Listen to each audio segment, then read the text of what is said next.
Hey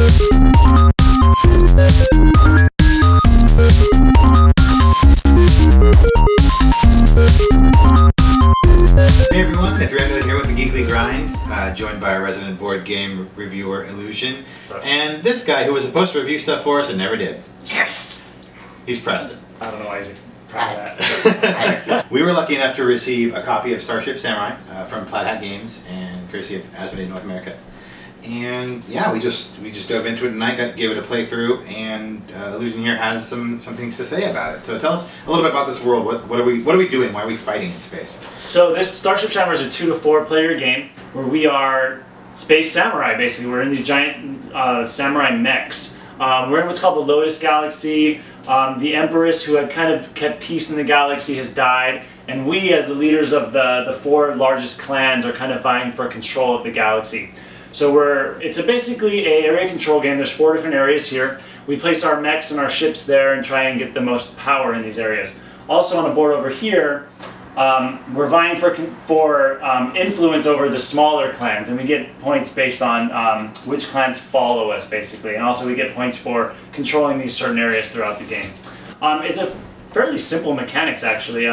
During your turn, you can either move units on, or you can pick up cards or gain money, which can help you to do certain other actions. And then at the end of the round, after everyone's taken their actions, we fight, and we use our battle cards, and whoever has the highest power wins that area. And you take the card, which means you own that colony now. They kind of, they're under your sphere of influence, I guess you could say, and you bank it.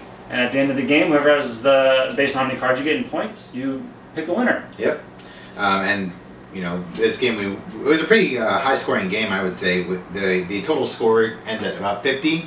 We had a few players who lapped all the way around. I was left in the dust because I just was busy messing with this guy. So that kind of threw me out.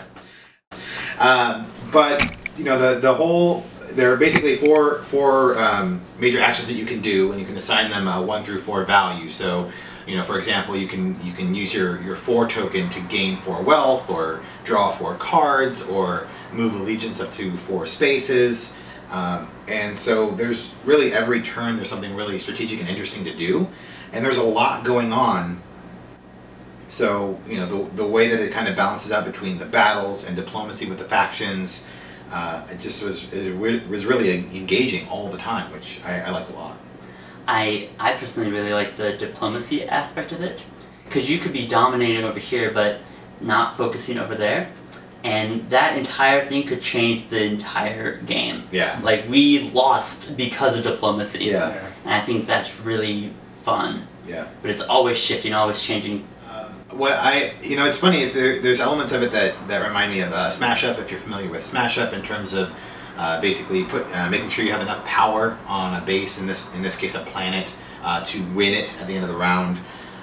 You've got these classic components that remind me of some elements of Twilight Imperium. The minis are fantastic. Got some very large.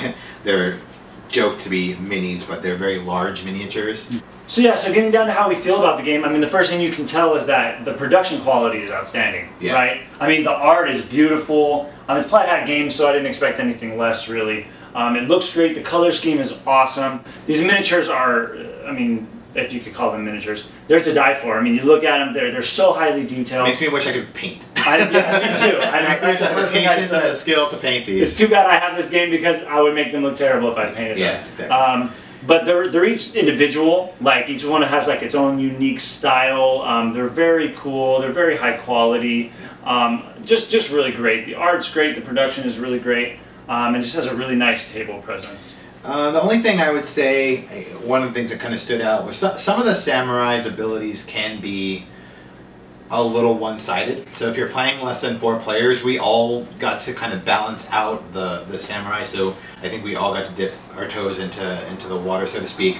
But if you were playing a 2-player game or even a 3-player game, some of these samurai abilities are pretty powerful. So for example, one of the ones that I had, before battle began, I essentially got to see my opponent's cards, their battle cards, before I got to choose mine.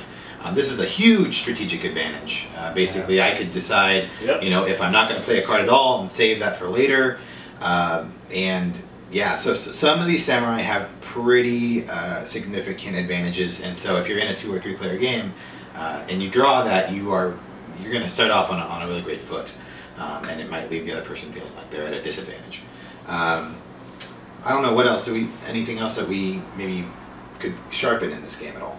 I feel like it was too quick.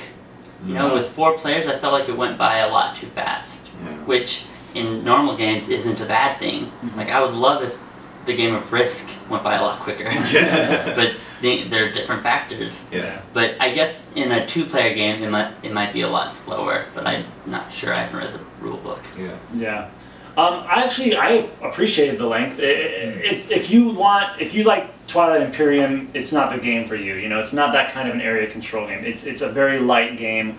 It's meant for people that like area control but don't really want to spend 4 hours playing the game. 4 hours is when that's set up for Twilight. Yeah. But like, yeah, exactly. You know what I mean? Like, yeah, Twilight Imperium light almost. Yeah. Yeah, and I actually really like that. And then it's got the diplomacy aspect to it, which I really enjoyed as well.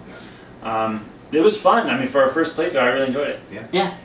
So you can look forward to our official review in the next couple of weeks. Thanks again to Plaid Hat Games for sending this over, and play on, boys and girls.